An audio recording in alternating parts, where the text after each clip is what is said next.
24th lecture 24वां lecture बना रहा हूँ और आज के लेक्चर में मैं आपको फुल वेव रेक्टिफायर का दूसरा यानी कि सेंटर टैप रेक्टिफायर मैं आपको आज बताने वाला हूँ। सेंटर टैप रेक्टिफायर आज पूरा डिटेल पूरा ऑपरेशन हम लोग यहाँ पर कंप्लीट सीखेंगे। तो सेंटर टैप रेक्टिफायर, इसके पहले हम लोगों ने हाफ वेव रेक्टिफायर पढ़ा, उसके बाद मैंने फुल वेव रेक्टिफायर पढ़ाया और उसके पहले टाइप को कंप्लीट कराया ब्रिज रेक्टिफायर, और आज हम लोग सीखेंगे उसका नाम है सेंटर टैप्ड रेक्टिफायर। जानबूझकर, क्योंकि इसमें सर्किट से स्टार्ट होगा और बहुत सारी चीज़ें समझानी पड़ेंगी, इसलिए मैं बनाते हुए चलूँगा और वन बाय वन इसका पूरा जिसको हम लोग ऑपरेशन एक्सप्लेन करेंगे। हम लोग चलते हैं। सेंटर टैप रेक्टिफायर कैसा दिखता है? सर सेंटर टैप नाम क्यों पड़ा? सेंटर टैप का मतलब क्या होता है? रेक्टिफायर तो बहुत अच्छे से आप जानते भी हैं, तो सेंटर टैप का मतलब किसे कहते हैं वो समझते हैं। चलिए, सेंटर टैप कहाँ से आया उसको समझते हैं। सेंटर का मतलब क्या समझते हैं आप? सेंटर का मतलब बीच में, एकदम मिडिल पॉइंट। टैप, इस टैप का मतलब समझा रहा हूँ, ठीक है। चलिए मैं टैप को समझाता हूँ। मान लिया, ठीक है, ये तार है, ठीक है, वायर, मैंने इसको कट कर दिया इसे, तो दो अलग अलग हो जाएगा। जब दो तार अलग अलग रहता है, अब इसको जोड़ना रहता है, तो आप क्या करते हैं, दोनों को ऐसे लाते हैं और इसको ऐंठना शुरू करते हैं, ऐसे ऐसे, ठीक। तो जो ऐंठने के बाद ये जुड़ गया, इसे टैप करना कहते हैं, टैपिंग, ठीक है। तो टैपिंग समझ गए होंगे। टैपिंग का मतलब दो को जोड़ना होता है। तो चलिए, सेंटर पर जोड़ना, सर कहाँ यूज होता है सेंटर टैप? नाम क्यों पड़ा सेंटर टैप, ये समझाइए। तो आपको बता दूं, ठीक है, सबसे पहले हम लोग जो रेक्टिफायर में यूज करते थे, वो उसमें ट्रांसफार्मर यूज करते थे, स्टेप डाउन ट्रांसफार्मर यूज करते थे, आपको याद आ रहा होगा, ठीक है।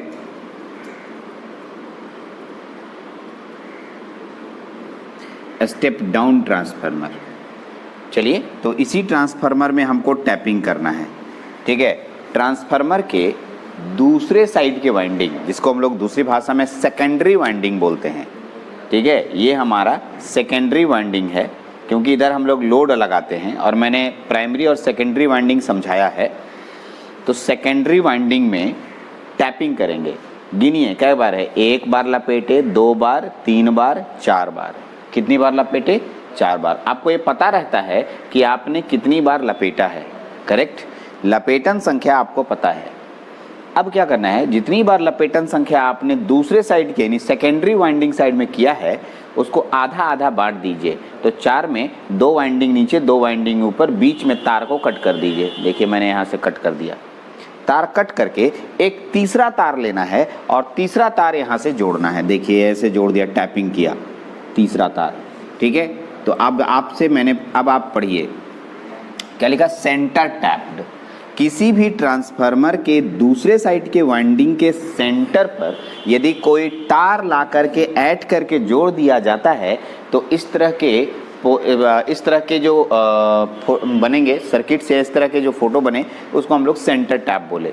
तो सेंटर टैप ट्रांसफार्मर होता है, रेक्टिफायर नहीं होता है। वो तो उसमें वो ट्रांसफार्मर उस रेक्टिफायर में यूज हुआ, इसलिए सेंटर टैप रेक्टिफायर नाम पड़ा। तो बाजार जाएंगे, सेंटर टैप ट्रांसफार्मर मांगेंगे तो दे देगा, ठीक है। अब क्वेश्चन उठता है, सर हम ये कैसे जानेंगे कि ये सेंटर टैप ट्रांसफार्मर है, या हम ये कैसे जानेंगे कि ये सिंपल ट्रांसफार्मर है? तो अब आप अंदर तो घुस के देख नहीं सकते हैं, नहीं घुस के नहीं देख सकते हैं आप, लेकिन मैं बताता हूँ। यदि आपके पास ट्रांसफार्मर में, ठीक है, ऐसे देखिएगा, ये ट्रांसफार्मर का इंटरनल भाग होता है जिसको कि देख नहीं सकते हैं, लेकिन तार की संख्या को तो देख सकते हैं। एक साइड दो तार और दूसरे साइड भी दो तार रहेगा, आप तुरंत बता दीजिएगा, अरे सर ये सिंपल ट्रांसफार्मर है, जो आपने हाफ वेव और फुल वेव में बताया। लेकिन यदि इसी ट्रांसफार्मर में एक साइड तीन तार दिखेगा और एक साइड दो तार दिखेगा, आप समझ जाएंगे अच्छा ये सेंटर टैप ट्रांसफार्मर है। सेंटर टैप ट्रांसफार्मर में आप देख रहे होंगे, इनपुट साइड में दो तार है, इन्हीं दो तारों के बीच में हम लोग एसी सप्लाई देते हैं। देखिए मैंने एसी सप्लाई दिया, ये मेरा एसी सप्लाई है ना जी, एसी सप्लाई। और यहाँ पर मैंने तीन तार देख रहे होंगे, आगे मैं जोड़ के दिखाऊंगा तीनों का कहाँ कहाँ कनेक्शन होगा। तो इससे पता चलता है कि ये सेंटर टैप ट्रांसफार्मर है। सेंटर टैप ट्रांसफार्मर पहचानने का तरीका मैंने बता दिया कि नॉर्मल कंडीशन में आप देखकर कैसे सेंटर टैप पहचान सकते हैं, ठीक है। चलिए, तो हम लोग को सेंटर टैप ट्रांसफार्मर क्यों बनाया गया, ये अब क्वेश्चन उठता है आपका कि सर ये सेंटर टैप क्यों किया गया। तो एग्जैक्टली सेंटर टैप करने का कारण मैं बता रहा हूँ। जो पहले अगर सेंटर टैप नहीं करते तो ये एक ट्रांसफार्मर कहलाता, सिंगल ट्रांसफार्मर। लेकिन टैपिंग करने से ऐसे टैपिंग करने से ये एक ट्रांसफार्मर यहाँ बन गया, यहाँ से लेके यहाँ तक, ये प्राइमरी ये सेकेंडरी, और ये प्राइमरी और ये सेकेंडरी, दोनों के लिए ये प्राइमरी बन गया। ठीक है, इसका मतलब इसमें कितने ट्रांसफार्मर बन गए? 2 ट्रांसफार्मर बन गए। कितने ट्रांसफार्मर बन गए? 2। तो 2 अलग अलग ट्रांसफार्मर के यूज करने के जगह पर हमने सेंटर टैप यूज कर लिया, इससे मेरा सेंटर टैप ट्रांसफार्मर बन गया। करेक्ट। चलिए सर, इलेक्ट्रिकल वाले इसको बहुत डिटेल पढ़ते हैं कि एग्जैक्टली इसका क्या एनालिसिस होता है, बट हमको ट्रांसफार्मर नहीं पढ़ाना है, हम लोगों को जानना है रेक्टिफायर। लेकिन क्योंकि इसमें सेंटर टैप शब्द आया तो मैंने जितना आपके लेवल का हो सकता है या आपको जितनी जानकारी चाहिए उतना मैंने बताया कि सेंटर टैप क्या होता है। सेंटर टैप ट्रांसफार्मर में यूज करते हैं, और जो सेकेंडरी वाइंडिंग होता है उसकी लपेटन संख्या जितनी होती है उसको आधा आधा बांट कर बीच का तार काट कर उसमें तीसरा तार वहाँ जोड़ दिया जाता है, उसे सेंटर टैप कहते हैं। यहाँ तक में कोई प्रॉब्लम नहीं होना चाहिए, अगर होगा तो आप डाउट में पूछ लीजिएगा। उम्मीद है मैंने हर क्वेश्चन का जवाब आपको दिया। आइए सर, लेकिन आगे एक शब्द और लगाए हैं आप, रेक्टिफायर। और रेक्टिफायर बनाने में डायोड का प्रयोग होता है ना? एकदम हाँ, सही है सर, डायोड का प्रयोग होता है।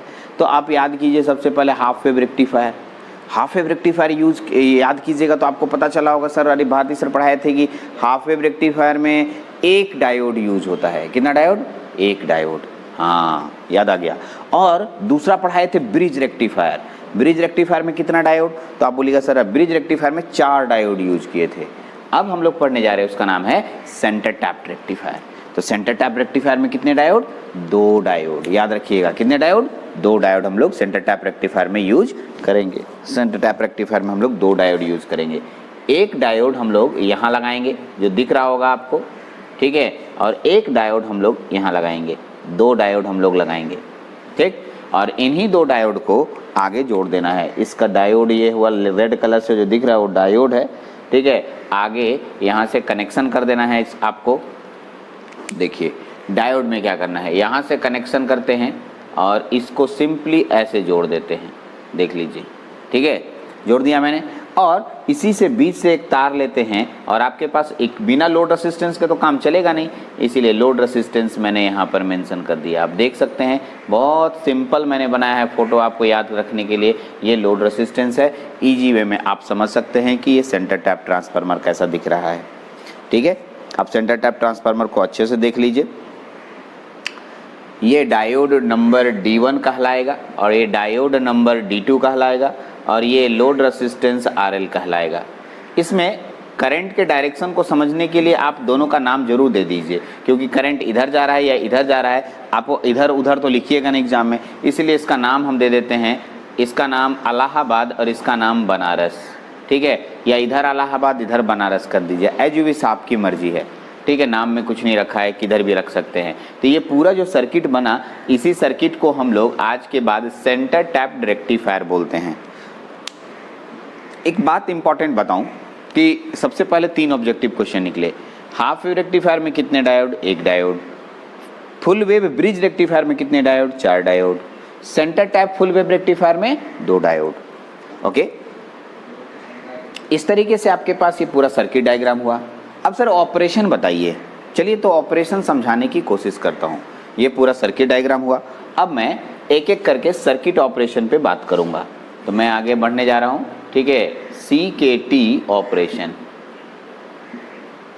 CKT का मतलब होता है सर्किट, शॉर्ट फॉर्म मैंने लिखा है CKT, सर्किट। मैंने बहुत जगह से CKT यूज़ करता हूँ, आप समझ जाएंगे। सर्किट का शॉर्ट फॉर्म मैंने यूज़ किया है, बहुत जगह शॉर्ट फॉर्म यूज़ कर लेते हैं हम लोग।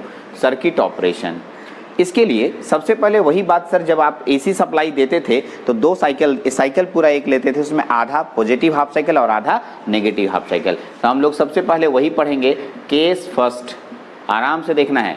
We take positive half cycle, positive half cycle, we take positive half cycle. हम लोग पॉजिटिव हाफ साइकिल लेंगे। चलिए पॉजिटिव हाफ साइकिल कैसा होता है आपको ये बात पता होना चाहिए, तो मैं यहाँ पर फोटो बना दूँ। ये ऐसे ऊपर में ऐसे जाता है, इसे हम लोग पॉजिटिव हाफ साइकिल बोलते हैं। इसे हम लोग पॉजिटिव हाफ साइकिल बोलते हैं।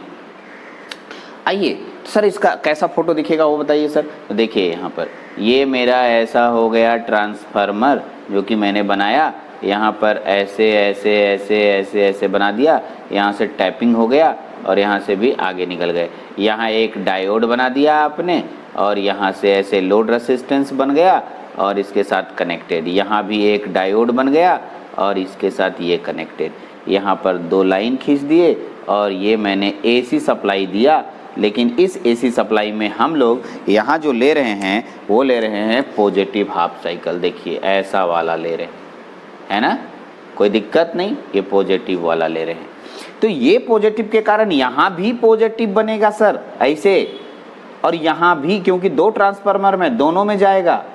ठीक है, यही बात ध्यान बताने वाला मेरा था, क्योंकि 2 ट्रांसफार्मर में जैसा आप दीजिएगा दोनों में जाएगा। और ये स्टेप डाउन है, मतलब ये वोल्टेज का ऊंचाई जितना होगा उससे ये कम होगा। दोनों बात ध्यान रखेंगे, क्योंकि इसकी संख्याएं कम है, तो मैंने आपको बोला था स्टेप डाउन तो वोल्टेज तो कम होगा ही, लेकिन जैसा गुंबद इधर बना है पॉजिटिव वाला वैसा इसमें भी बनेगा, वैसा इसमें भी बनेगा। चलिए तो मैं आपको समझाता हूँ। इसको समझने के लिए आपको याद होगा जब हम लोग हाफ वेव रेक्टिफायर पढ़ते थे, अगर नीचे वाला नहीं होता तो हाफ वेव होता, ऊपर प्लस नीचे माइनस होता कि नहीं होता। समझने के लिए एग्जैक्टली प्लस माइनस डायरेक्शन को इंडिकेट करता है। अब आइए यहाँ पर देखिए, यहाँ क्या होता है, ये प्लस और ये क्या होगा माइनस। ये वाले के लिए, ये वाले ऊपर वाला नहीं होता तो ये वाला प्लस होता, ये माइनस होता, और ये वाला नीचे वाला नहीं होता तो ऊपर प्लस नीचे माइनस। एक बच्चा क्वेश्चन पूछ दिया एक ही जगह प्लस माइनस कैसे, हमने प्लस माइनस नहीं दिया है, होता ही नहीं है प्लस माइनस AC में। AC में प्लस माइनस नहीं होता है, तो आप दिए क्यों, ये डायरेक्शन को इंडिकेट कर रहा है। प्लस से करंट चलता है और माइनस में आता है, ये मैंने आपको समझाया है। एग्जैक्टली प्लस माइनस को यहाँ पर डायरेक्शन समझेंगे। प्लस माइनस ये होता है, इसका ये प्लस माइनस नहीं है सर।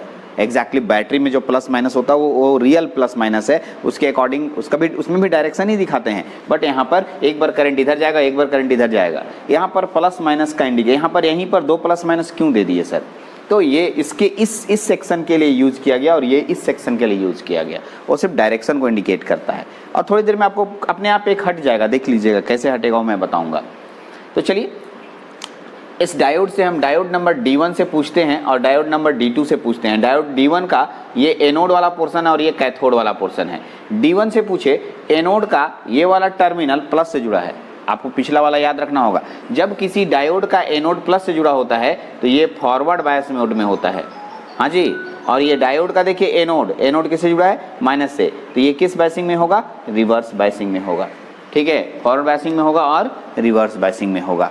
ठीक है, और ये लोड रेसिस्टेंस तो है ही, ठीक, लोड रेसिस्टेंस RL बोलते हैं इसको। अब आइए क्वेश्चन ये उठता है कि आगे का ऑपरेशन क्या करना है सर। चलिए देखिए 2 मिनट में इसी के आगे का फोटो हम आपको बना के दिखाते हैं। फिर से एक बार आपको याद होगा फॉरवर्ड बायस में डायोड किस तरह के स्विच के रूप में काम करता है।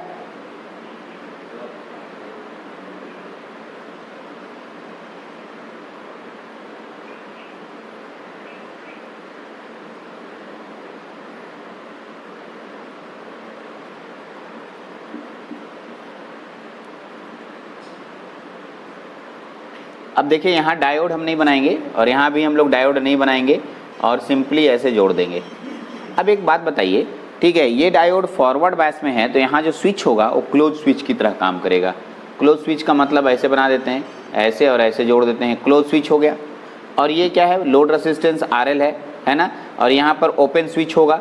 क्यों सर, क्योंकि ये रिवर्स बायस है, रिवर्स बायस में ओपन स्विच। तो अब इधर तो करंट फ्लो नहीं किया तो इसके प्लस माइनस का कोई मतलब रहा, ये समझाने के लिए मैंने बनाया था सिर्फ। अब आइए ये प्लस हुआ और ये माइनस हुआ। आपको याद होगा करंट का डायरेक्शन मैंने स्टार्ट कहाँ से करता हूँ, मैं कहाँ से स्टार्ट करता हूँ, प्लस से। तो करंट यहाँ से स्टार्ट हुआ, करंट चला इधर गया, इधर तो जाएगा नहीं, टूटा हुआ है, करंट इधर मुड़ेगा, करंट इधर जाएगा, करंट इधर, और करंट यहाँ जाके फिनिश्ड हो जाएगा। ठीक है, इस तरीके से आपके पास करंट इधर गया इधर, इस तरीके से घूमता है। ये लोड रेसिस्टेंस यहाँ बना देता हूँ मैं, अच्छा लगेगा आपको, लोड रेसिस्टेंस। तो ये भी बताइए कि सर इस 2 पॉइंट का नाम आप लिखे थे, इसका नाम, एक का नाम इलाहाबाद और एक का नाम बनारस, A से लेके B तक। ठीक है, इलाहाबाद से बनारस की तरफ करंट फ्लो कर रहा है। ठीक है, तो इस केस में क्या क्या हुआ, हियर, ठीक है, यहाँ क्या हुआ, डायोड D1 बराबर, diode D1 forward bias mode में है, हाँ जी, फॉरवर्ड। और ये कैसा स्विच है बताइए, कैसा स्विच काम कर रहा है? क्लोज स्विच, क्लोज स्विच के बारे में काम कर रहा है। दूसरा D2 के बारे में अगर हम बात करें तो D2 जो है यहाँ पर रिवर्स बायस में है और ये कैसा स्विच काम कर रहा है? ओपन स्विच की तरह काम कर रहा है। ठीक है, ओके। D1 बराबर forward bias close switch, D2 बराबर रिवर्स बायस ओपन स्विच की तरह काम कर रहा है। देख लीजिए ओपन स्विच, ये क्लोज स्विच। अब बताइए इसमें करंट फ्लो किया, लोड रेसिस्टेंस देखना है, बाकी समूह कहीं नहीं चाहिए। कहाँ? लोड रेसिस्टेंस लिखना होगा। Here current flow in load resistance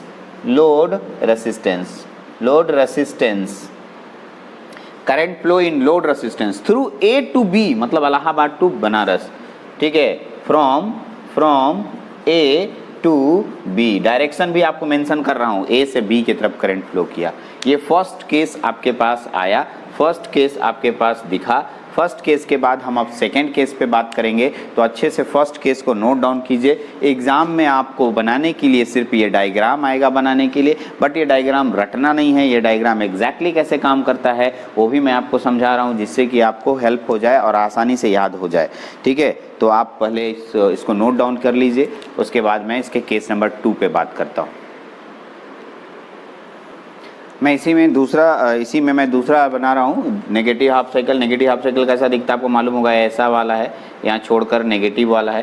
तो यहाँ पर भी वैसे ही बनेगा नेगेटिव वाला ऐसे, और यहाँ पर भी ऐसे ही बनेगा नेगेटिव वाला। ठीक है, आपको याद होगा नेगेटिव डायरेक्शन में लेंगे, जैसे पॉजिटिव वाला में ऊपर प्लस नीचे माइनस लेते तो ऊपर माइनस होगा नीचे प्लस होगा, इसमें भी यही बात होगा, ऊपर माइनस होगा नीचे प्लस होगा। ये बात दोनों को ध्यान रखना है, पिछले वाले से अपोजिट करना है। तो पिछले वाले से जब अपोजिट किया तो अब बताइए एनोड का ये वाला, ये डायोड D1 है, तो डायोड D1 जो है कैसा बायसिंग होगा? रिवर्स बायसिंग होगा। और यहाँ एनोड प्लस में जुड़ा है तो ये कैसा बायसिंग होगा? फॉरवर्ड बायसिंग में होगा। ठीक है, आइए इसी को बना के देखते हैं। तो रिवर्स बायसिंग के कारण ये ओपन स्विच और ये क्लोज स्विच की तरह काम करेगा। ठीक है, और आपको मालूम होगा कि ये माइनस है और ये प्लस है। ऊपर वाला तो ओपन स्विच है तो वो दिखाने की जरूरत ही नहीं है, क्यों प्लस माइनस दिखाएं, करंट ही नहीं फ्लो करेगा। तो अब आइए प्लस से करंट स्टार्ट होगा, करंट इधर जाएगा, करंट इधर जाएगा, करंट इधर जाएगा, करंट इधर मुड़ेगा, करंट इधर जाएगा, करंट इधर जाएगा, करंट इधर गया। थोड़ा सा और उसको अच्छा बड़ा कर देते हैं, इसका नाम A ऊपर लिख देते हैं, इसका नाम RL और इसका नाम B। तो देखिएगा करंट इधर गया, करंट इधर मुड़ा, ऊपर नहीं जाएगा सर, इधर टूटा हुआ है, करंट इधर जाएगा, करंट इधर जाके इधर आएगा। इस तरीके से आपने एक चक्कर देखा, इसमें भी यही करंट फ्लो किया। खाली ये बताइए डायोड D1, ये D1 था, D1 मेरा कैसा बायसिंग था? Reverse biasing. और ये कैसा स्विच हुआ? ओपन स्विच हुआ, ओपन स्विच। D2 मेरा कैसा बायसिंग हुआ? इसे हम लोग फॉरवर्ड बायसिंग बोलेंगे, और इसे हम लोग कैसा स्विच बोलेंगे? क्लोज स्विच बोलेंगे, क्लोज स्विच बोलेंगे। ठीक है, here current flow in load resistance A to B। देखिए फिर से करंट कहाँ से कहाँ जा रहा है? A से B तक जा रहा है। तो आप करंट का डायरेक्शन फिर से देखिए वही होगा, इसमें कोई चेंजिंग नहीं आया। इसमें भी करंट फ्लो किया, नेगेटिव हाफ साइकिल में भी करंट फ्लो कर रहा है और पॉजिटिव हाफ साइकिल में भी करंट फ्लो कर रहा है। तो अब आपके पास एक बचता है कि सर दोनों का फोटो होगा, वेव फॉर्म बना के बताइए। तो चलिए मैं वेव फॉर्म बना के आपको दिखाता हूँ। वेव फॉर्म हम यहाँ पर कंप्लीट करके आपको दिखा रहे हैं। तो वेव फॉर्म को हम लोग देखते हैं। ये मैंने वेव फॉर्म के लिए फ़ोटो बनाया। इसमें देखिए ये कैसा साइकिल है? तो ये पॉजिटिव हाफ साइकिल है। पॉजिटिव हाफ साइकिल में करंट फ्लो किया था या नहीं किया था? तो हाँ किया था सर। पॉजिटिव हाफ साइकिल में current A to B, A से B की तरफ फ्लो किया था। अब उस A से B को आप नीचे भी मान सकते हैं और ऊपर भी मान सकते हैं। मैं ऊपर मान रहा हूँ ऐसे, लीजिए सर, A से B, कोई दिक्कत नहीं। ये A से B मैंने बनाया। अब नेगेटिव हाफ साइकिल मैंने लिया, फिर तो A से B ही गया सर। देखिए A to B, यानी मैंने A to B के लिए ऊपर का गुंबद बनाया, तो नीचे वाले के लिए भी ऊपर का ही गुंबद बनाना पड़ेगा। यही मैं बार बार समझाना चाह रहा हूँ। ठीक है, ये वाला साइकिल लीजिए चाहे ये वाला साइकिल लीजिए, करंट किधर से किधर जा रहा है? A से B की तरफ जा रहा है। लोड में जो करंट जाता है उसको लिया जाता है, तो A से B की तरफ, फिर इसमें A से B की तरफ, ठीक है, फिर इसमें A से B की तरफ। तो या अब एक लड़का बोला अरे सर तो पिछला वाला फोटो ही है, तो रेक्टिफायर ही तो फुल वेव रेक्टिफायर है, सिर्फ कंस्ट्रक्शन बदल गया। दोनों तो फुल वेव रेक्टिफायर है तो आउटपुट सेम ही देगा। ठीक है, तो ये आपके पास आउटपुट हुआ। इसको और अच्छे से बना देता हूँ। ये मेरा इनपुट का वेव फॉर्म हुआ और ये मेरा AC इनपुट आता है और ये मेरा आउटपुट का वेव फॉर्म हुआ। इसे हम लोग 0 बोलते हैं, इसको पाई बोलते हैं, 2 पाई, 3 पाई, 4 पाई। ये साइन में पढ़ने को होगा 0 पाई, 2 पाई, 3 पाई, 4 पाई। मैथ वाले सर ये सब पाई, 2 पाई, 3 पाई करते हैं। और अगर आप बेसिक इलेक्ट्रॉनिक्स और डिटेल पढ़ते तो इन सब का पूरा एनालिसिस करते, एवरेज वैल्यू, आरएमएस वैल्यू, ठीक है, सब कुछ हम लोग इसका कैलकुलेट करते। तो कोई बात नहीं, करेंगे, इसका भी हम लोग करेंगे। अगर एवरेज वैल्यू, आरएमएस वैल्यू, ठीक है, बेसिक इलेक्ट्रॉनिक्स में ही हम लोग हैं तो ये सब करेंगे, ठीक है। तो चलिए, तो ये आपके पास कंप्लीट हुआ, इसको हम लोग कहते हैं, ठीक है, हम लोग पढ़ रहे थे अभी, that's name is centre tap rectifier का पूरा कंप्लीट डिस्क्रिप्शन। इसके लिए आपको जो सर्किट मैंने बताया वो अच्छे से याद रखना है, लेकिन सिर्फ सर्किट याद रखना आसान नहीं होता है, इसलिए मैंने उसका पूरा डिस्क्रिप्शन बताता हूँ मैं उसका पूरा, उसमें उससे ढेर सारे ऑब्जेक्टिव क्वेश्चन निकलते हैं। तो यहाँ से मैंने रेक्टिफायर के बारे में आपको बताया, ठीक है। रेक्टिफायर क्या करता है, तो एसी को पल्सेटिंग डीसी में बदलता है, याद आ गया होगा, एसी को पल्सेटिंग डीसी में बदलता है। ये पल्सेटिंग डीसी है, ये फुल पल्सेटिंग डीसी है। अगर ये बीच वाला पोर्शन गायब होता और ये वाला गायब होता, उसे हाफ पल्सेटिंग डीसी बोलते। तो हाफ पल्सेटिंग डीसी बदलने वाले रेक्टिफायर को हाफ वेव रेक्टिफायर, और फुल पल्सेटिंग डीसी बदलने वाले रेक्टिफायर को फुल वेव रेक्टिफायर कहते हैं। फुल वेव रेक्टिफायर दो तरह के होते हैं, ब्रिज रेक्टिफायर जिसमें 4 डायोड का प्रयोग होता है, सेंटर टैप रेक्टिफायर में दो डायोड यूज होते हैं, ठीक है, और इसमें एक ट्रांसफार्मर यूज होता है, ठीक है, यहाँ पर देख लीजिए, और उसमें सेंटर टैप ट्रांसफार्मर यूज होता है। ये पहचानने का तरीका हुआ। और मैं इसके एक एनालिसिस पर आऊँगा, ठीक है। एनालिसिस मतलब इस पर क्या क्या बातें होती हैं, कुछ कुछ चीज़ें मैं डायरेक्ट दूंगा, ठीक है, जो अभी नहीं, अभी आप इसको सर्किट डायग्राम पे पढ़ें, क्योंकि हम लोग का ड्राइंग ड्राफ्टिंग है, मैं उस पर भी आऊँगा, ठीक है।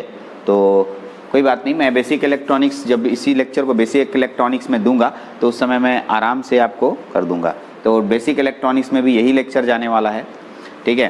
तो उस समय मैं एक कंपैरिजन बताऊंगा, इसमें 3rd सेमेस्टर इलेक्ट्रिकल वाले कंपैरिजन पढ़ते हैं, तीनों के बीच में अंतर बताओ, ठीक है। तो हम लोग उसमें भी ये लेक्चर जा रहा है, तो उन लोगों के लिए जो इलेक्ट्रिकल देख रहे हैं उनके लिए कंपैरिजन भी आने वाला है। चलिए, तो इस लेक्चर में इतना ही रखते हैं, ये हमारा था। नेक्स्ट लेक्चर में इसी तरह का कुछ सर्किट हम लोग स्टार्ट करेंगे, या तो हम लोग अगला डिवाइस ट्रांजिस्टर स्टार्ट करेंगे या आगे का कुछ डिवाइस यूज़ करेंगे। चलिए, इस लेक्चर में इतना ही। Thank you very much.